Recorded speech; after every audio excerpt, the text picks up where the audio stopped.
They're in the club, looking for double trouble up there in the club, looking for double trouble up there in the club, up there in the club, up there in the club, looking for double trouble up there in the club.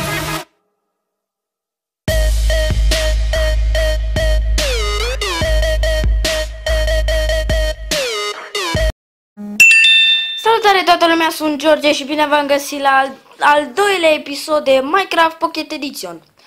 Bun, deci voi vă întrebați unde mi este casa și iron-ul și toate ce le-am făcut pe primul episod. Bun.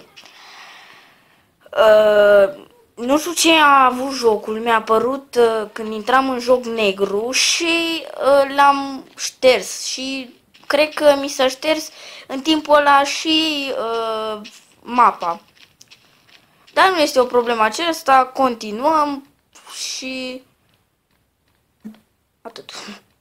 Bun, ce să facem în episodul ăsta? O să ne facem o casă, o să adunăm lemn ca să ne facem o casă.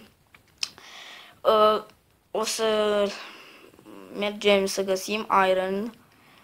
Am fost azi la un prieten, la prietenul acela care v-am scris eu în comentariu, Edi pe YouTube și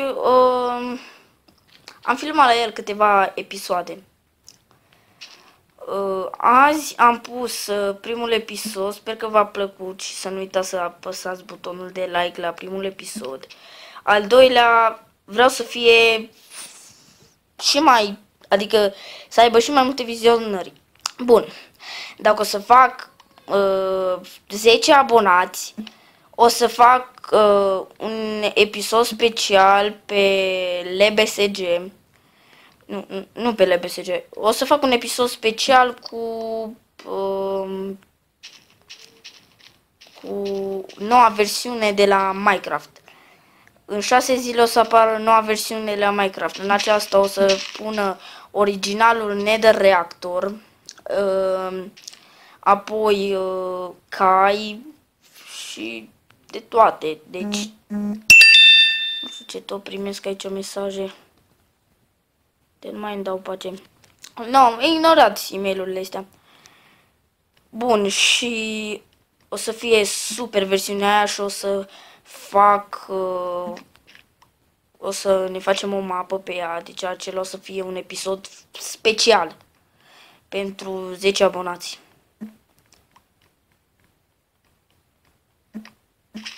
Bun, deci avem 15 bucăți de lemn. Pe unde ieșim? Pe aici. Și de-abia aștept ca peste 6 zile să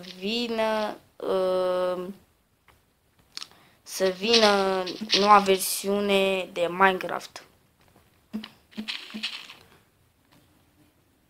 Dar o să fie mai frumos pentru că o să ne facem o casă mare, ca să ne facem și pe multiplayer. O să... stai să le omorâm ca să ne facem și noi patru. Deci o să ne facem o să ne facem un portal către Nether. Oaie nu fugi, oaie nu fugi, oaie nu fugi. Și acum i-am prins. Puc, mitralieră cu pumni. Da, acum boost și ai murit. Uitați aici în coaie. Și pe asta omorâm. Normal că dacă le tundeam, ne dădea mai multă lână, dar nu am iron. Și nu le pot tunde. Punct. Așa. O să mai tăiem și copacul acesta. Căsuța, v-am spus, o să fie o căsuță de țăran. Nu o să fie foarte mare. Pentru că... iar email. Pentru că...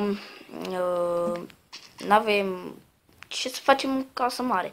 Deci, imaginați-vă, vă faceți dita mai casa de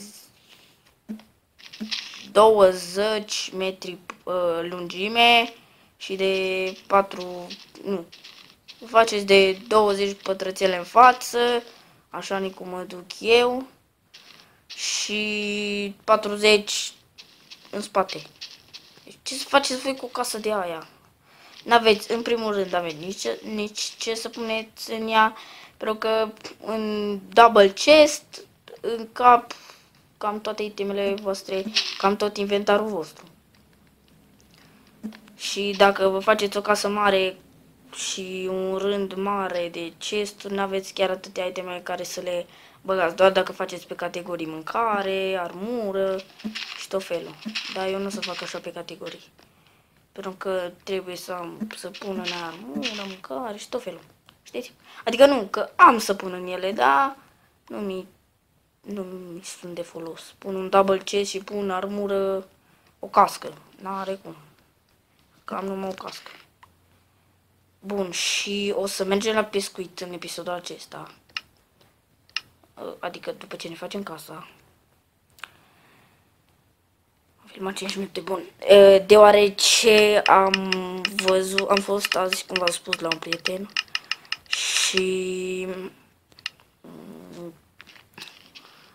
Și am văzut că de prima dată când am pescuit pe mapa aceea,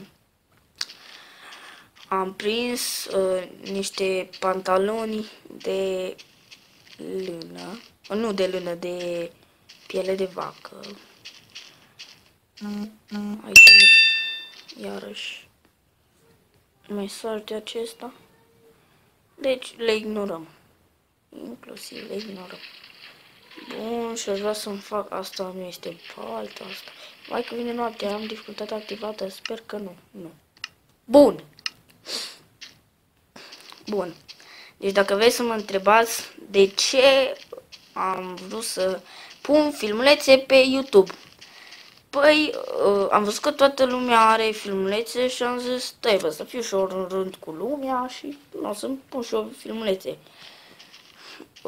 Normal că de prima dată, de la primele câteva filmulețe, 5 filmulețe, se pare amuzant. Dar când te duci mai departe, să nu se pare amuzant, o să se pare interesant, o să întrebi în comentarii când mai postezi. Și tot felul. Deci, la primul episod, la primele câteva episoade, lumea o să se râde de tine, dar după ce începe așa, mai evoluezi încă un pic, uitați aici o să ne facem casă, bun, să revenim la mine noastră. Când mai evoluați încă un pic, lumea, opa, uitați-vă la Cutărescu, că are episoade faine cu Minecraft și foarte faine, no. Și îmi plac, no. Și lumea îți dai seama că o să se uite. Ca la Max și alte. Când a început YouTube nimeni nu știa, adică știau lume, dar nu, de exemplu, Max de la București să-l cunoască unul de la Arad. Nu, așa cu timpul, după câțiva ani de filmat, de gaming, pardon, de făcut vlogger, a devenit, vă dați seama și voi, popular, cel mai mare gamer din România. Deci, nu că aș vrea și eu fac asta doar de distracție pe YouTube. Nu mă interesează că dacă mă cheamă ăștia la DreamHack sau nu. Știu că la DreamHack am auzit că doar dacă faci vloguri.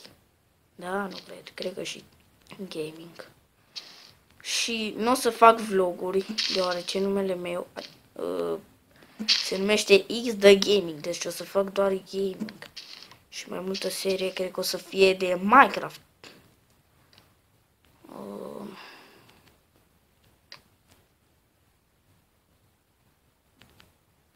Deci mai multe seriile. Da, Minecraft-ul este popular.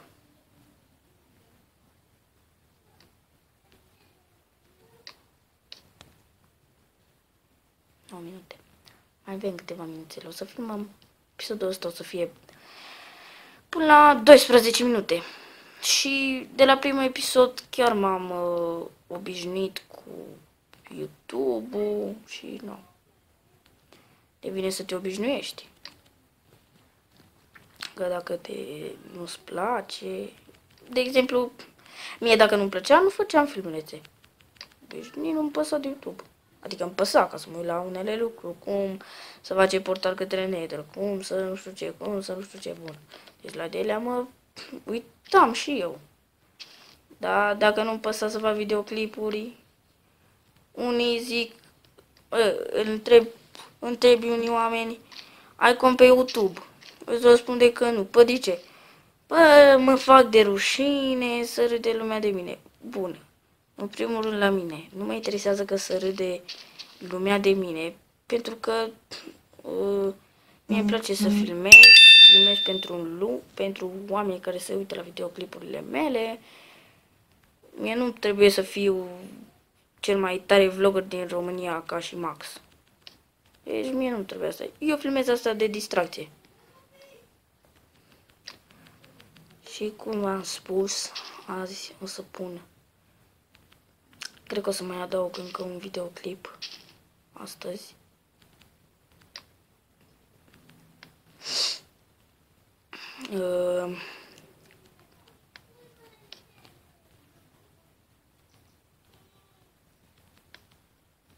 Bun. Să facem episod, o să facem, cred că un episod cu LBSG acum imediat. Nu mai reușim să ne facem tot ce avem în program, dar o să le facem și o să le facem și în episodul următor, adică mâine. Nu știu ce mai vine mie în minte să mai... Wow, deja am terminat 53 de bucăți.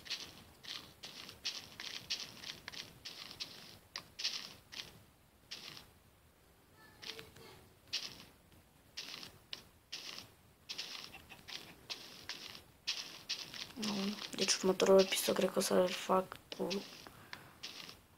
fratele meu Alex pe LBSG. Și el chiar în clipa asta se joacă pe LBSG și l-a omorât cineva. Da, pe LBSG e cel mai enervat. Deci vă spun eu, pentru mine, nu. Pe LBSG, pe mine mă enervează cel mai mult hackerii. Hackerii și viperii. Deci, viperii, am prins odată un viper. Deci de viper s-au luptat, unul a murit. Așa. Și celălalt mai avea doar puțină viață și l-am omorât. Și uitați-o, s-a băgat un pui la mine în casă, bun. Și pe mine mă enervează viperii și hackerii. Pentru că sunt niște oameni nesimțiți, adică nu știu ce să mă invita hackerile pe Minecraft și toate prostiile astea. Bun, și o să încheiem episodul acum. Eu sunt George și ne vedem data viitoare. Salut!